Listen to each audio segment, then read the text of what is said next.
Leap into the deep. Sounds a bit ominous, doesn't it? Many of us pull back from the edge of the waterfall to be safe. We will dip our toes in the water to see how cold it is before we take any kind of plunge.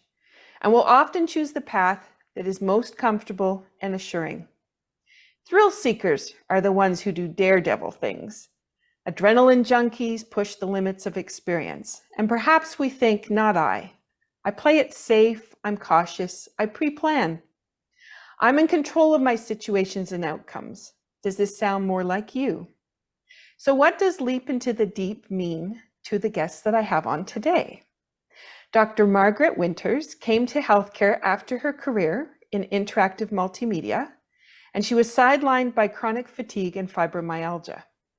As a functional medicine practitioner, she specializes now in restoring gut health and ensuring long-term brain health.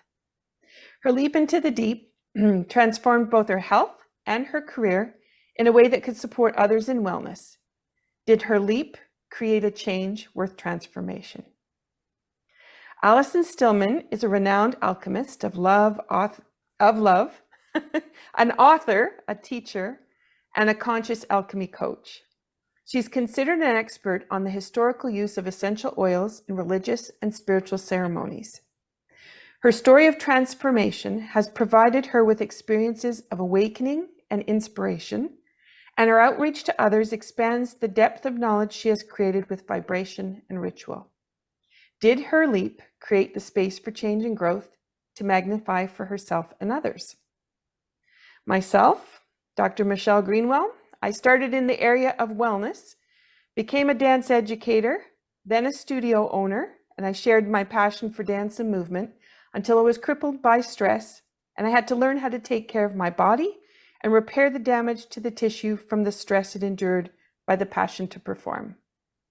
This started with a lack of information about how to support the body and led to my doctoral studies, and they are in complementary and integrative health.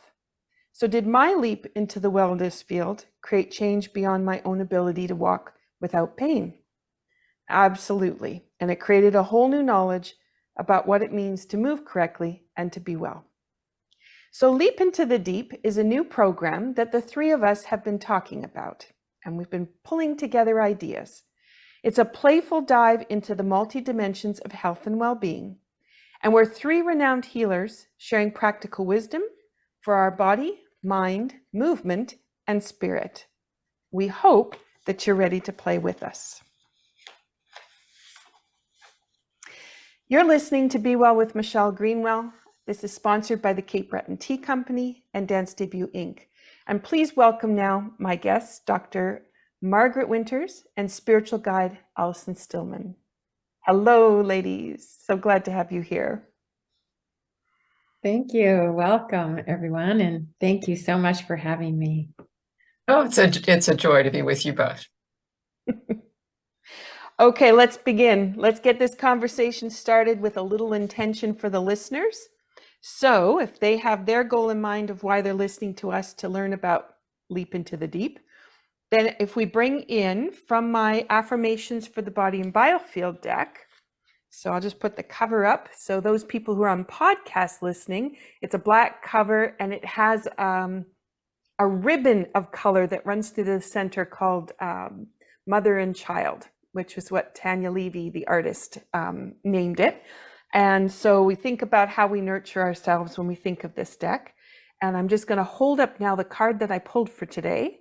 And this one has pink, green, white, purple, blue, and red weaving through it. It comes from meeting the divine section of the deck, and it's supporting the 11th chakra, which is the left foot. And the left foot is where energy comes into the body, and we have the opportunity to enhance the energy and vitality that we live with. The affirmation is, step forward into your future. All you need will be provided. Movement is medicine, and the path is clear. So that's where we're heading today. And we have some tea. So Allison, do you want to share what tea you chose for today? So I have a mushroom chaga with raw cacao in there. and a little bit of coconut milk and almond milk, and it's yummy, delicious. Wow. And the mug that you have, it's is that green? It is. It's kind of a teal green, which is one of my favorite colors. Yeah. Is that your favorite mug that you usually hold on to?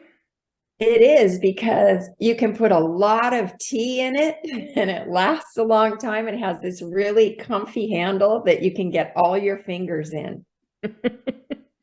I could sense the way you were holding it, because sometimes people just hold the mug up, but you were like hugging it as you were holding it, for those people that are listening and can't see. Oh, beautiful. Margaret, how about you? What have you got? I have a tea that I get from a Chinese herbalist in DC, and she calls it Perfect 10.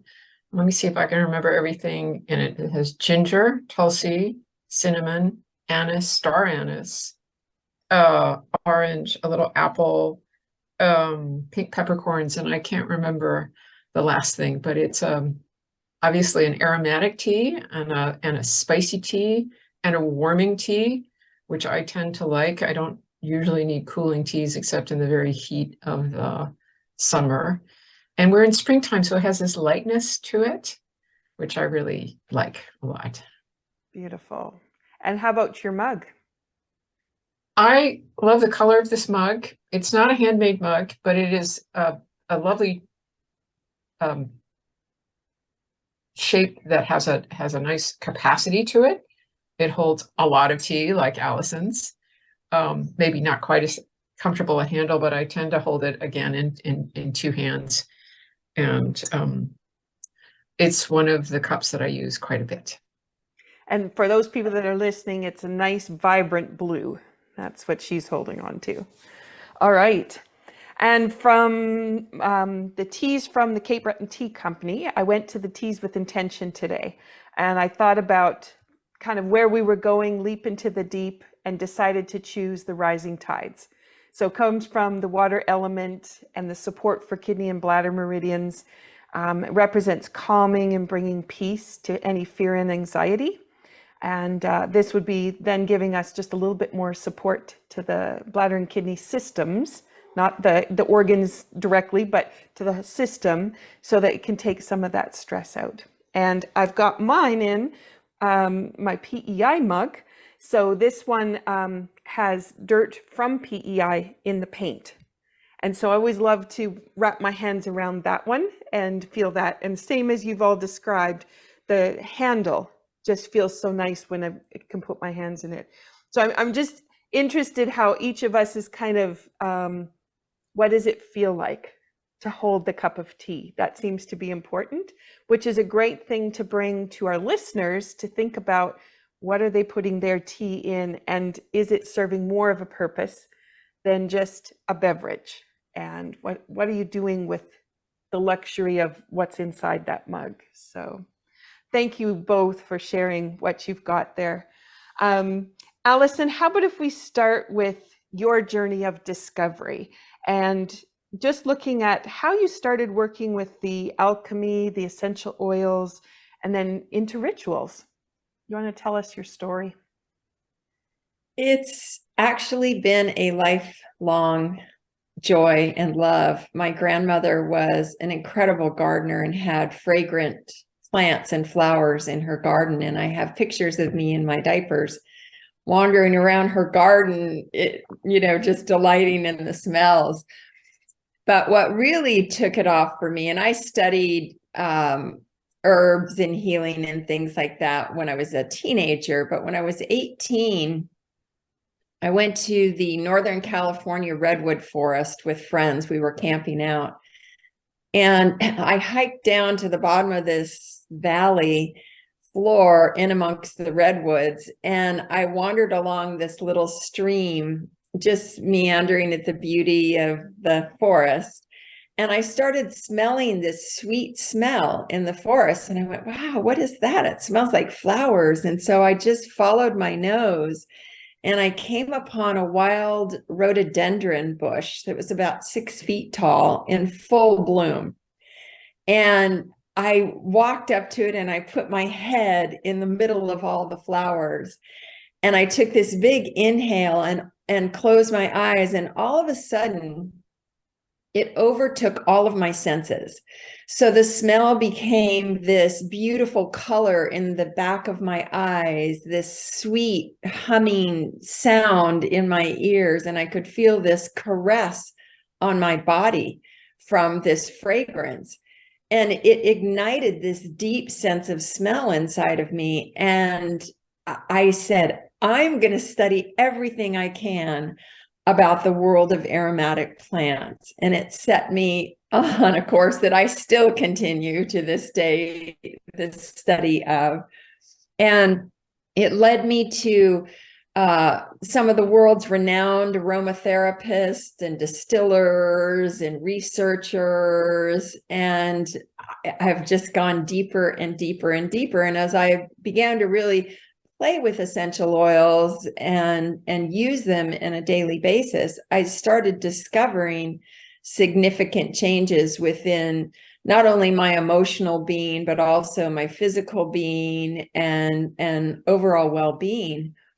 And it's just taken me on a journey around the world and in every element of growing plants, distilling them, creating oils, using them, doing some research studies with them. And it's led me to this place of, it's always been about me in that I have grown and learned and gone so deep with this exploration. And what really took me into the direction of working with the alchemy of essential oils was an experience I had with a doctor about 35 years ago, Dr. Valerian Warwood, who was a doctor from the UK, has written many, many books on essential oils. And the very first time I smelled pure Omani frankincense, I had a past life memory.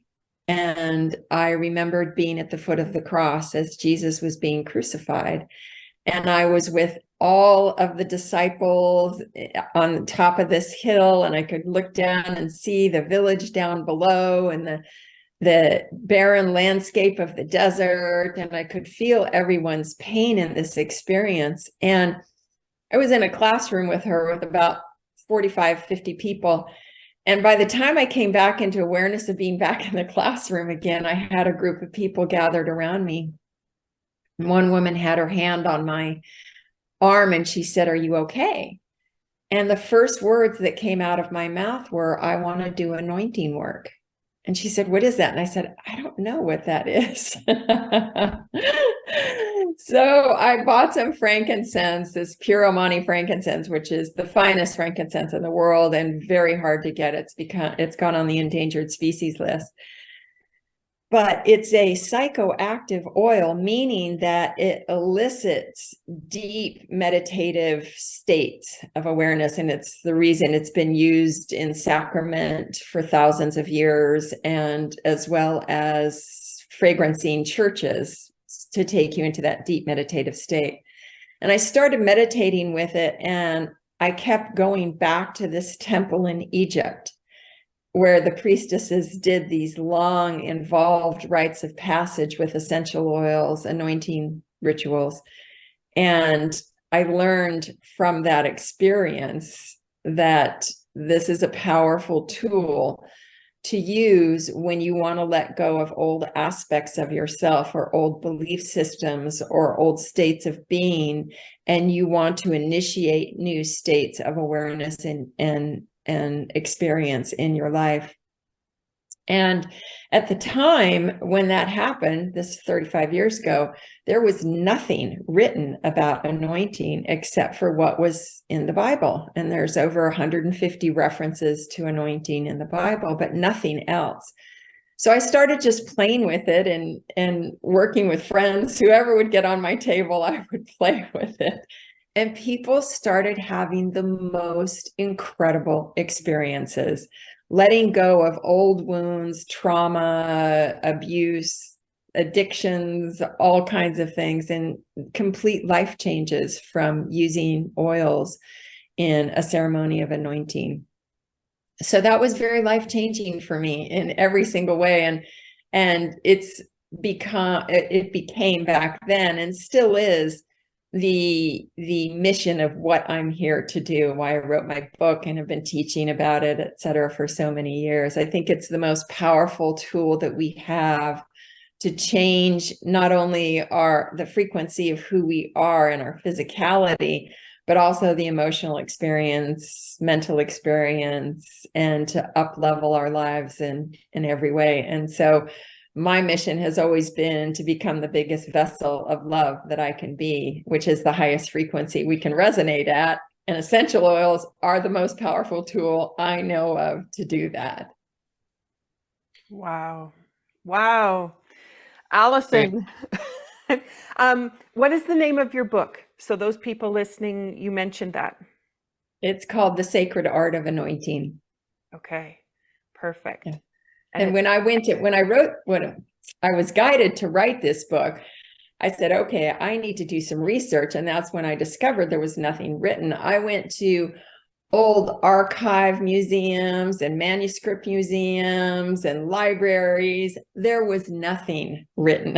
I'm like, okay, this is just coming from my soul and I'm going to put it out there. But, you know, it was also based on at that point, about 15 years of experience of working with people with essential oils and doing anointing rituals and blessing ceremonies and sacraments. I became a minister along the way, and I've done weddings and last rites and baptisms and things like that. So yeah, it's been a journey. Wow. What strikes me so powerfully about what you describe, Allison, in the last part of what you were talking about, is what a privilege it is to be a part of people's lives at these deep, profoundly transformative moments, and using the essential oils to bypass all the filters that we have in the brain, which we develop over time. Because the olfactory nerve, which is it's a little bulb at the very base of the brain, it's one of the oldest parts of the brain. That's why, a smell like honeysuckle can take you back to childhood in a snap. And there are no filters there, which is why I think you're seeing the kinds of incredible psychoactive transformations that people are experiencing with your work, which is immensely powerful. I am astonished all of the time with the feedback that I get from my clients. They'll come back to me and they'll say, you remember this happened and that happened and you said this and you said that? And I'm like, I don't remember it so much, but they all tend to.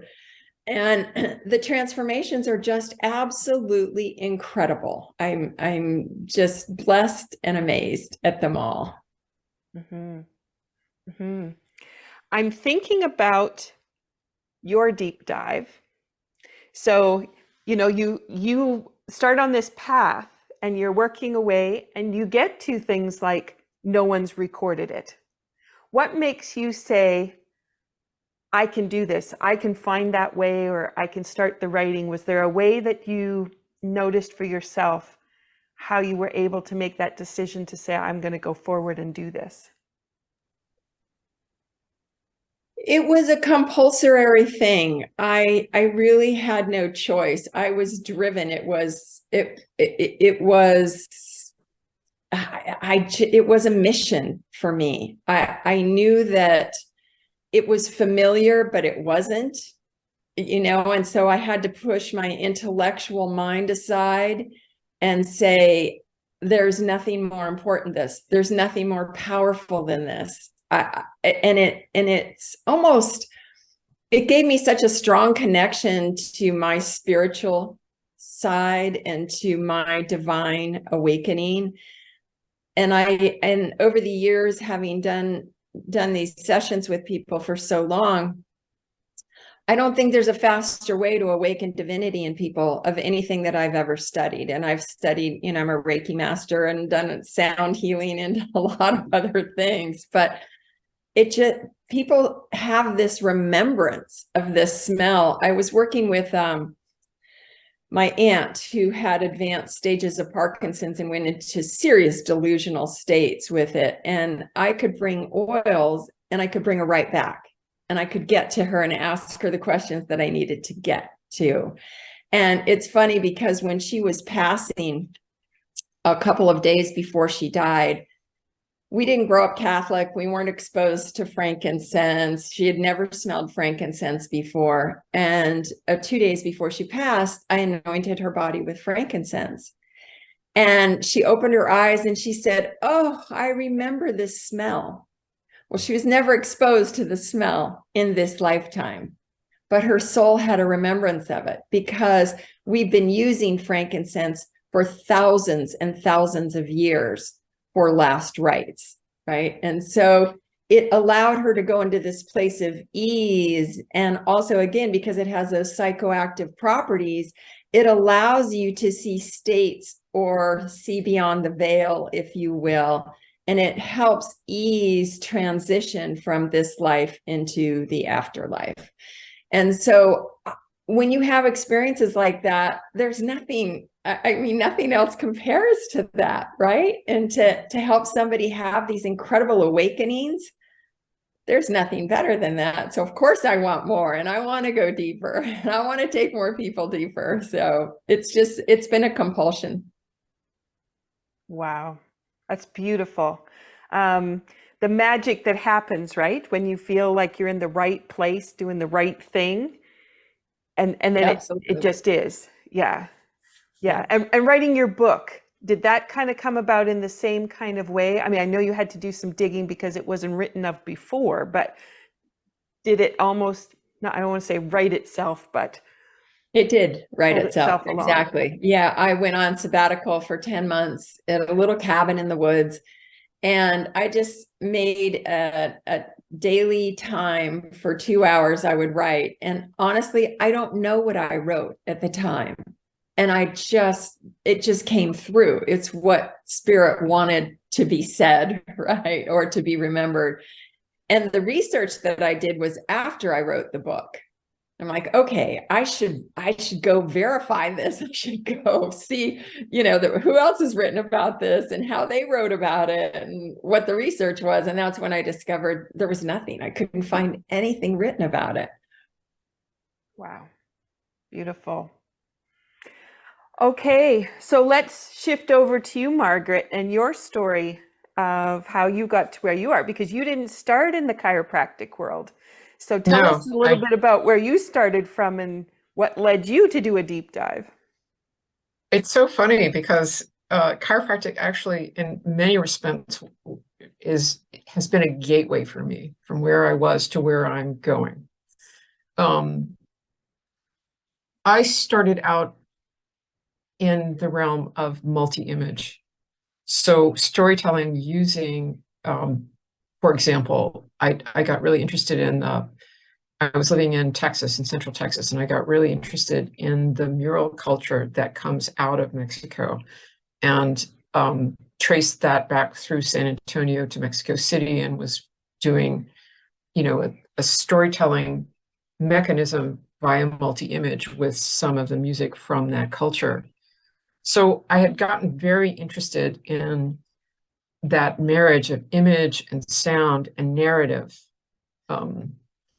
And that brought me ultimately to using those tools in the medical realm, which was kind of surprising, but it evolved. And I ended up working for, oddly enough, IBM in Atlanta, Georgia. And I was working a lot. I had just bought a house. I was renovating a house. I was in a new marriage. I was traveling a lot internationally to teaching how to organize learning experiences in an interactive virtual realm that was collaborative. And it was really fun and it was really interesting and it was very cerebral, but I loved my colleagues. But I started to get bouts of what I thought was the flu. I would come back from a trip and I would be down for a day, and then it was 2 days, and then it was 3 days, and my vitality was draining away.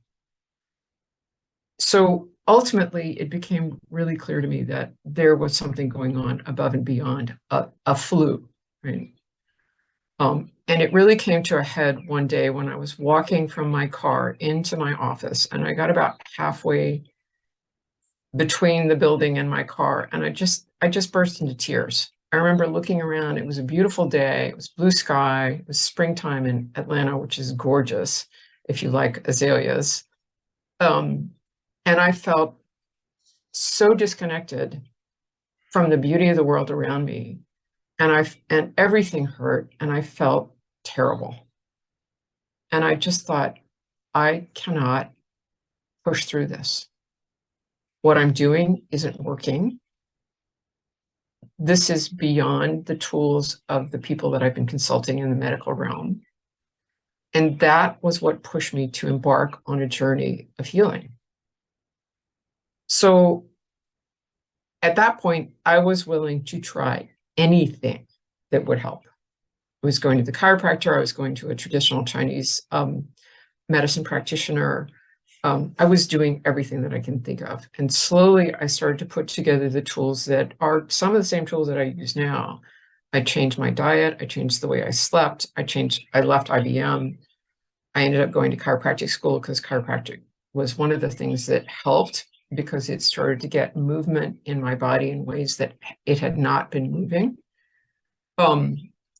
And the reason I opted to go to chiropractic school was because it's such a practical way of helping people move from one state to another, from a state of dysfunction to a state of greater function. But as it turns out, that was only part of the picture for me. I got interested in how the gut relates to structural health. And the more I worked with and learned about the body, it became clear to me that if internal systemic health is not working well, then nothing on the outside is going to work well. So having come from a place of an almost, was in a state of real decline, energetically, mentally, emotionally, spiritually, you name it. And so slowly I started rebuilding my health from the inside out. And the more I learned about how the body works, the more central it was clear to me that the gut actually is. It connects directly to the brain, connects directly to the lungs. Everything comes back to the fact that if the gut's not working well, nothing else is really going to work well. And this is particularly important with the brain, because if the gut wall is leaky, if the joints between the individual cells that make up the gut wall are not nice and tight and fluid and resilient and opening and closing to let specific molecules in and out the way it's designed to do by nature, then we have leakage. The more stress we're under, the worse our diet, the more leaky our gut gets. And here's the kicker about that. What happens with the gut wall is a direct reflection of what's on the way with the blood-brain barrier, which is a line of cells that filters the blood going into the brain. It's one of nature's deepest, most profound defense mechanisms. Because we may live in our gut, we may live in our heart, but we operate from our brain most of the time, most of us. So this was the beginning of really seeing how the totality of the body works together, the communication in the body, the movement in the body, the way hormones travel through the blood and are generated and monitored, the way chemical messengers communicate with different organs. All of this started to come together. And although I don't work with hormones per se, the thing that I tell people is, regardless of what's ailing you, in terms of your body architecture, the gut work is the groundwork. If we don't take care of that, anything else you're doing is going to have more limited success than you deserve. So let's take care of the basics. Let's make sure your gut's working well, that you're eating well, that you're digesting well, that you're assimilating the actual nutrients that you need for your biochemistry to function. And that way, anything else you do is going to work better, and you're going to have better quality of life, better movement, better thought patterns, better relationships, better spiritual attunement. All of this is enabled by the body working the way nature designed it to do. So the further that we get from how we are meant to nurture ourselves and live our lives, and we live in a very highly artificial world, and our inputs, the more artificial they are, the worse we do without. So for me, it's been a long journey via chiropractic, to which I'm incredibly grateful, into functional medicine. And now what I really focus on with people is what's going on with your gut, what's going on with your brain, what's going on with your hormones. How can we make this better? And the thing that I've discovered mirrors back to my own experience, which is that if we don't start addressing the patterns of behavior that we've ground into our being over the course of a lifetime, it's so difficult to actually inhabit change. Now, what Allison is talking about is potentially incredibly helpful, because that's a radical state change at a very fundamental level. And that's actually what we need. Most people don't have the ability to take that sort of quantum shift. They need to move more gradually in terms of, let's say you're doing well in one area, okay, of your life. Maybe you're getting really good sleep, which is incredibly important. How can we shift 10% more in that area? Maybe you've started an exercise program and you're starting to move better. How can we shift 10% more in that area? What can we do with when you eat and what you eat to shift 10% more in that area, so that people start to make small, manageable, sustainable change while they're also working on the voices in their heads that keep them safe but keep them stuck. So this is where our cognitive structures really get in our way. So, we all have an inner critic, right? Turns out we have a repertoire of inner critics, and they have very specific kinds of characteristics. So if you can learn to identify those, and it's pretty simple to do that, then you have a much better chance of nailing the voice that's pushing you back to the brownie when you really want to eat a green salad, right? So it's a truism to say that everything in body and it is connected, but it truly is. It's like the little song that some of us grew up with. It's the knee bone's connected to the shin bone's connected to the hip bone. It's true. So how you move, how you sleep, how you eat, how you think, all of these connect, but they all come back to that central axis, which is the gut. So if we can work with that, we can shift everything. So that's how I got from that parking lot to here. And so as you were in that in the transition phase, as you were talking about, it's really hard to make those kinds of changes when they've been around for a while. And Allison has that key of making it easier through the essential oils. But in your process, not having the essential oils beside you, what were the things that drove you to continue to make changes? Because it would be easy to fall back, even though you went to school, and that maybe that was your way of doing it, was to go to school and dive in deeper into the subject. What made you stay the course, Margaret, so that you could get to the place where you have that thriving life that you wanted? It's really a matter of life and death. It was very clear to me that I was in a process where the light was going out at the end of the tunnel.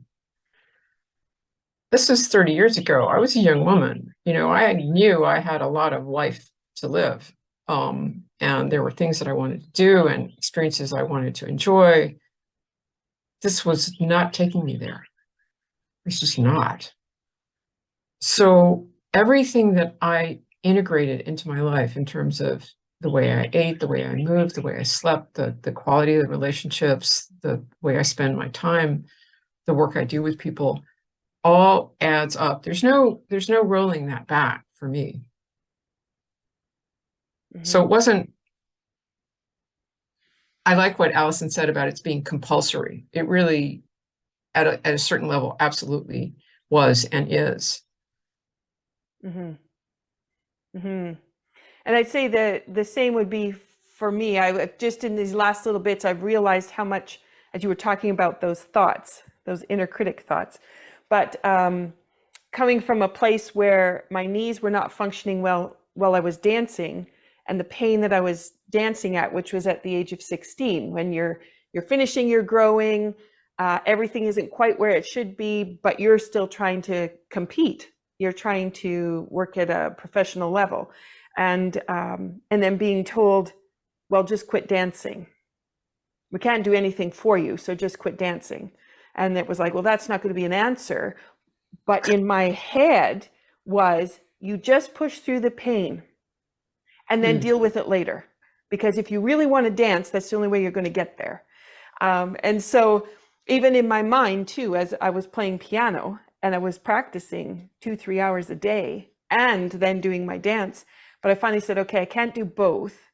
So I'll dance till I can't dance anymore, and then I'll move to piano. Now, what kind of a thought process is that?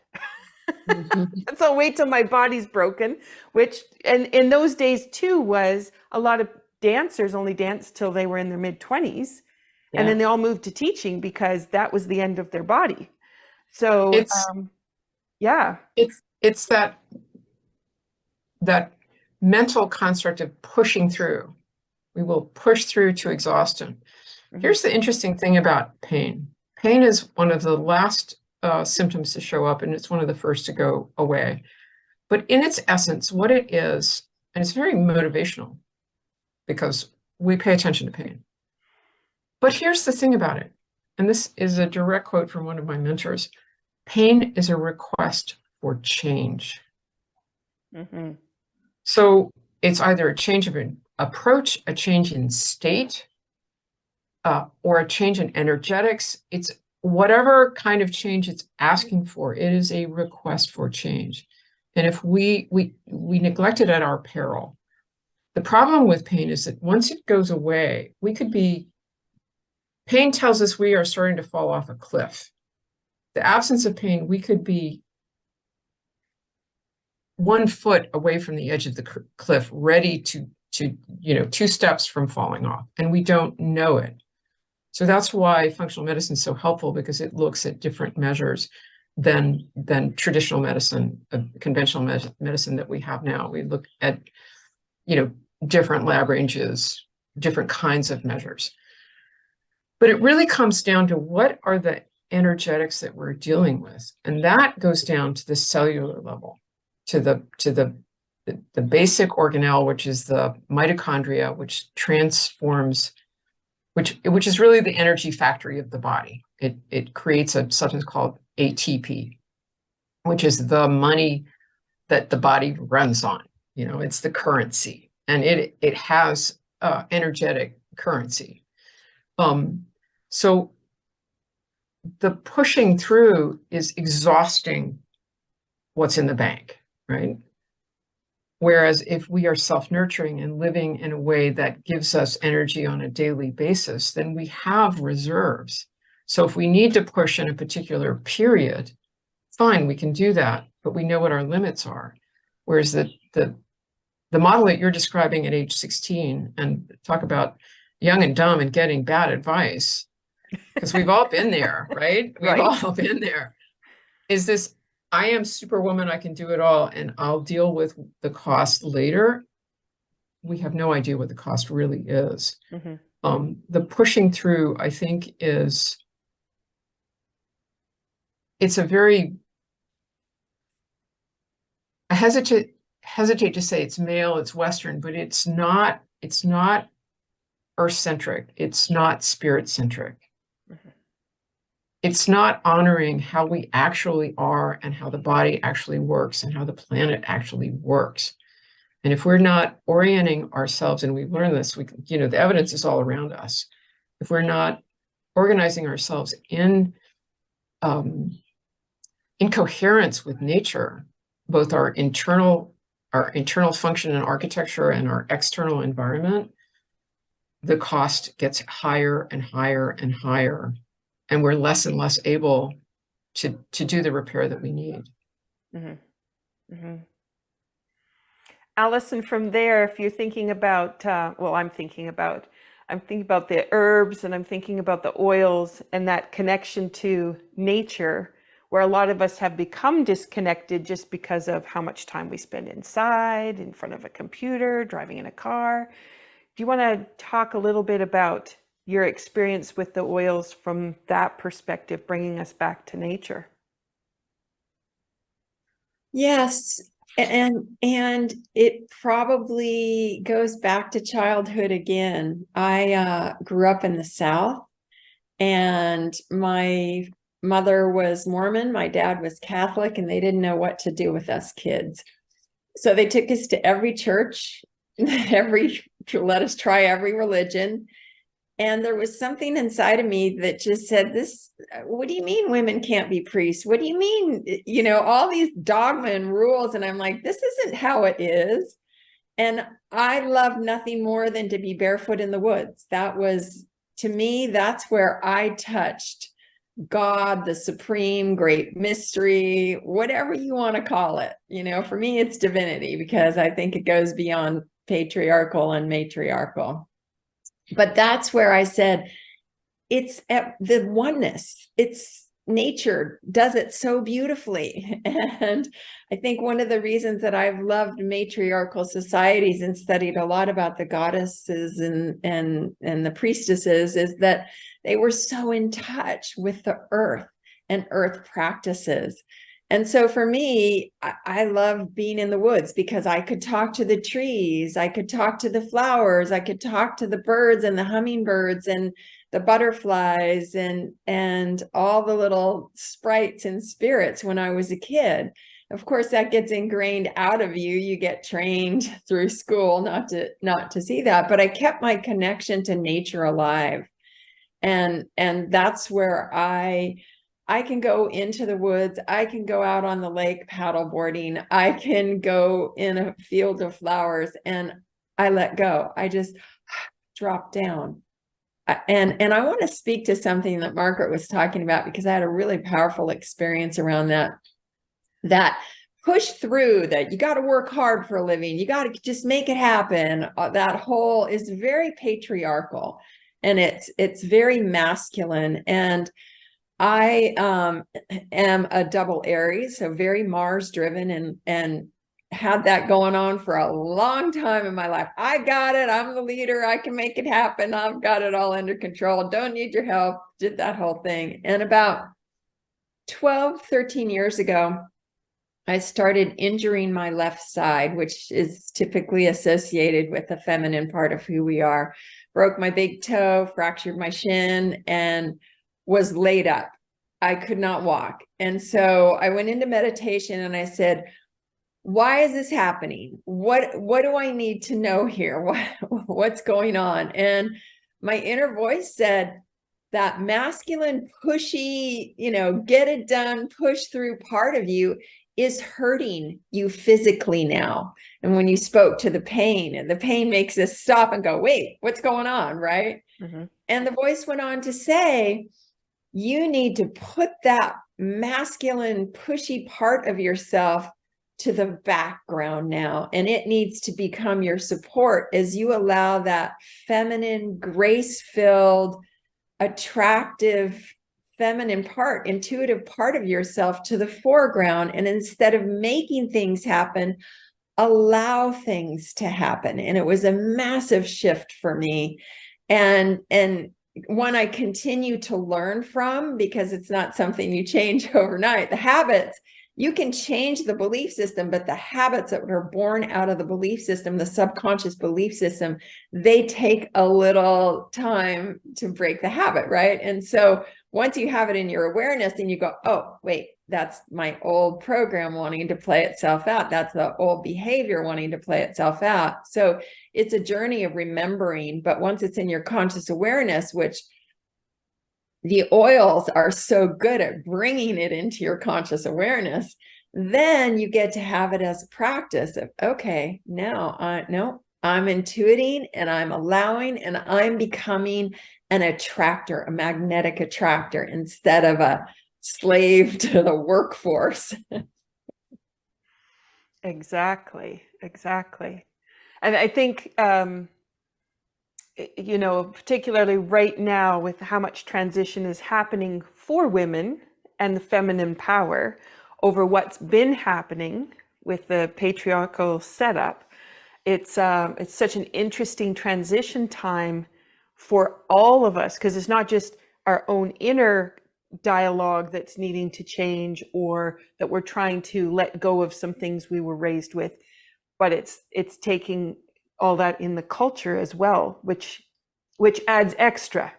Is it's not just I just want to work within myself. It's you also are then cultivating to a new place in the world, and Absolutely.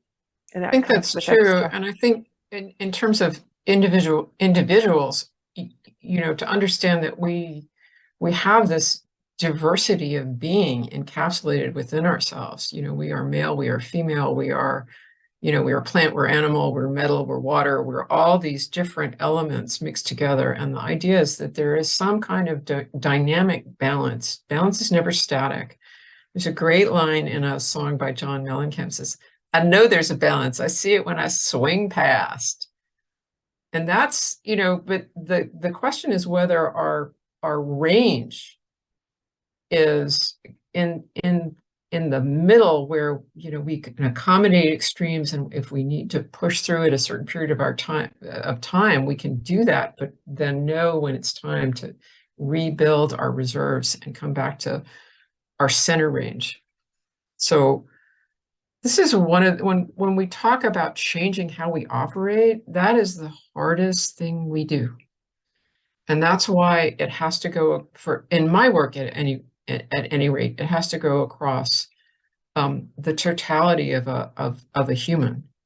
It's not just a clinical question, it's a human question, it's a personal question. How can we help you make the small changes that are going to move you forward in a way that's really going to start to create some momentum and some centering and some balance and some peace and some vitality and happiness? Because ultimately it's about, are you waking up this morning feeling like, oh, it's a day, good, or oh shit, that's not a good way to start the day, and we've all spent way too much time there. Mm-hmm. I think this is one of my delights doing my Tai Chi practice in the morning, is building that energy and vitality for the day. And it seems I'm getting up earlier and earlier because I really enjoy sunrise. And the time change hasn't happened yet. So, you know, where I find that balance yet with spring to summer. But that energy and vitality gets cultivated every day. And I know the difference when it's not there and when it's there. And I know for a lot of people, they just get up and go, or grab the cup of coffee and try to put the caffeine in. And then it's like, you know, start the push right at the beginning, instead of that gentleness of, what do I need to start? What do I need to bring flow? And now let the day unfold as it needs to go. Yeah, it's such a different way of working. So I think it's go a ahead, practice. Allison. Well, it's a practice. It's the things that we do to remind us of the truth of who we really are and where we're most happy being, you know, physically, mentally, emotionally, and spiritual. And so life takes us in all kinds of directions and throws curveballs at us all the time. And it's come back to your practice. What brings you back to center? What makes you happy? Where do you find that? Here I am, right? It's practice. Mm-hmm, mm-hmm. So and practice is made up of habits, right? I mean, it's the small things that we do every day. It's the small decisions that we make. It's how do we deal with exceptional situations? You know, this is something I see with running a detox with a small group of patients right now. And do you have a plan for exceptional circumstances? You know, what's your fallback? What's your acceptable, you know, range in this situation with, you know, whatever you're faced with? Maybe you're going to a barbecue and you know you don't do well with barbecue sauce. What are you going to do? Mm-hmm. Mm-hmm. And having a voice. Yeah. Yeah, right. Speaking up for yourself, knowing Yeah. what you need and speaking up for yourself. So if we take a few minutes now just to talk a little bit about our Leap into the Deep program that we'll be bringing around, I think people are listening to what we're talking about. I think they'll be able to really get a feel for how our perspectives and our levels of expertise come together to create a package that is very unique for people to experience. Allison, do you want to talk a little bit about, from your experiences and things, what you're bringing into Leap into the Deep? I would love to be able to leave people with a few practices and a little bit of wisdom and knowledge of things that they can do every single day to bring them into a state of harmony, balance, joy, happiness, and a deeper remembrance of who they are. And I think that the ultimate goal of wellness is to stay in that state. And so I would love to be able to bring some tools and some wisdom around that. Beautiful. Thank you. And Margaret, how about for you? Well, my goal is for people to have a better understanding of how they actually physically operate, because it's so interesting to me that what our schooling process is. It seems to be more important that you know the capital of Montana than you know how your own body works. And so it's not really the body is endlessly fascinating to me anyway. It's a place I can geek out. But the principles are very straightforward. And the process of moving from wherever you are to a way of taking care of yourself and that's more aligned with how you actually operate.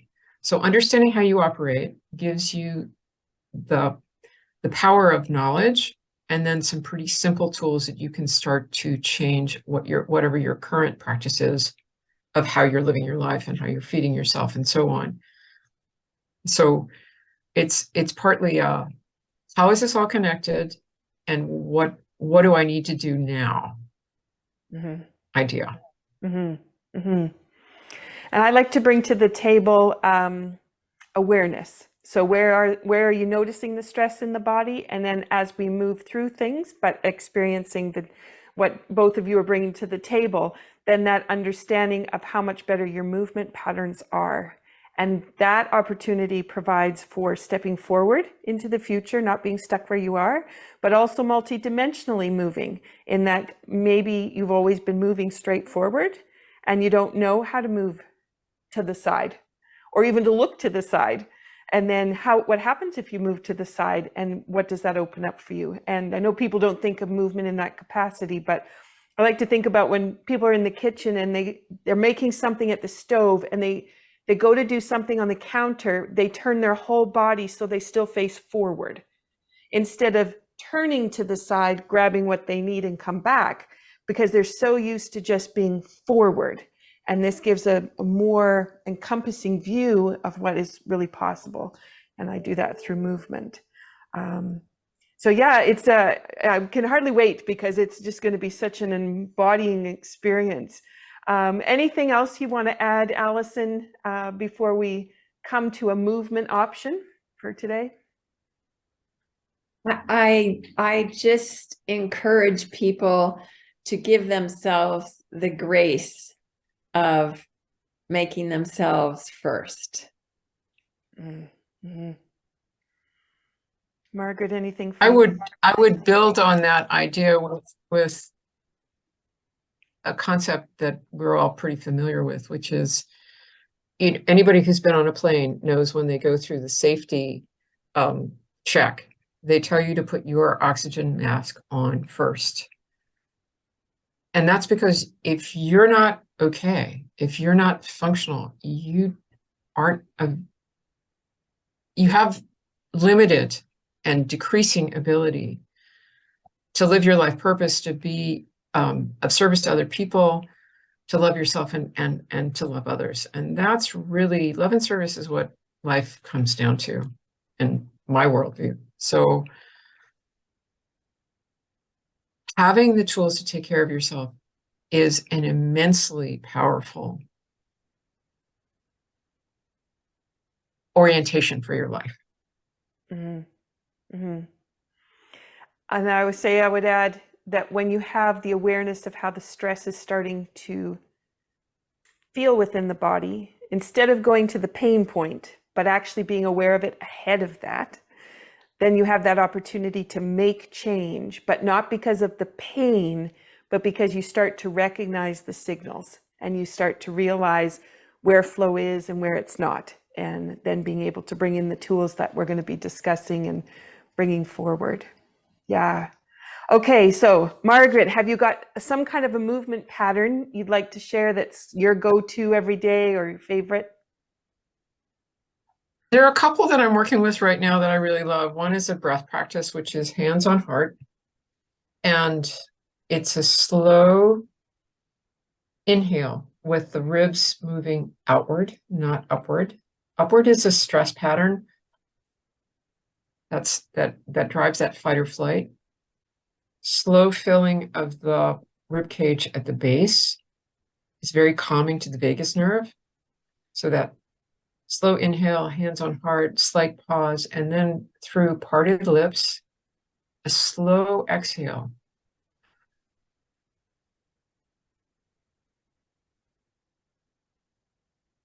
As long and sustained as you can. That's very calming. So that's what I'm working with for myself and with the people I work with on calming stress in the moment. And in terms of just shaking it out, because we can't always take that visible moment, but doing a light standing twist can really release a lot of anxiety, stress, bodily tension. Just standing and allowing ourselves to move and just, it's sort of like you're a maypole and you're swinging around. I like the idea of the maple. As the leaves are just coming out on our trees. Oh, thank you. I love both of those. You could feel everything just drop while you were doing the breath, and it's like, should I participate or should I not participate? So I'm hoping podcast people were listening and they started to breathe, or they noticed how quickly it was for them to change their breath pattern because of what you suggested. So yeah. Allison, how about for you? The one thing that I do every single day, and I do not leave the house without doing it, is anoint myself with oils. So all the different energy centers in my body, I anoint with a variety of different oils, depending on the day and feeling, etc. But I don't leave the house without doing that. And I've been doing that for years and years and years with good reason. So come join us and I can share all the reasons. Awesome. And I'm going to suggest, goes a little bit with what you said, Margaret, with the breath, in that expanding the rib cage. And when you take the hands up in front of the body you could do it with palms down or palms up, but most often I'll do it with palms up, and then just turning the hands over and letting them settle. And then if there is any frozen ribs that aren't making any expansion, that's one way to actually let that go and create an opening for there to be more. So that's what Nice. I would share. Beautiful. Okay. Any last, well, I should ask, first of all, Allison, do you want to share how people can find you? Yes, it's just my name, Allison, Allison, Stillman, Stillman, AllisonStillman.com. Perfect. Great. And how about you, Margaret? My practice is called Create Whole Body Health because that reflects how I think everything is connected. So the website is Create Whole Body Health, all one word, .com. Perfect. Excellent. Okay. Any last pieces before we finish up today? The idea of leap into the deep can be a little daunting because our brains are working against us. The brain wants us to be safe, and that generally means stuck. So I love this idea of the left foot. So just take one step forward. That might be your leap today. It's just one little step forward. Awesome. And the foot chakras and the hand chakras are related to the heart chakra. So when you take that one step with the left foot, it's opening the heart. So you've got the gentleness to yourself and your gentleness to other people, but you also have the gentleness to opportunity. I think sometimes we think it's hard to move to the next place, but actually sometimes it's just to make the action and then you're there. Yeah. Anything else for you, Allison? I'm just really excited to go deeper, because the deeper I go into the truth of who I am, the more joy, the more happiness, the more peace, the more love. And what else is there? Those are great words to finish with. Thank you both Absolutely. so much. And I know this is the podcast will be for a long time. Our program will be starting in a few weeks. So there'll be more information shared that way. But if you're listening to the podcast a little bit further down the road and you're wondering about what we've done, be sure to check out all of our resources, because we will have added whatever we've taken ourselves into that might be a deeper dive for us than what we've been sharing too. And we'll be happy to take you along on that journey as well. So please look us up. Thank you, everyone. Such a joy to be with you both. Yeah, thank you so much. Season 3, we're devoting to the transformational process that happens when people reach into their authentic selves and create magic. Our season has several different focuses within the month, and we hope they inspire and empower you to consider living your true heart's desire with the love and compassion for others at the forefront. Thank you for joining us. This is Be Well with Michelle Greenwell, and I'm wishing you well-being.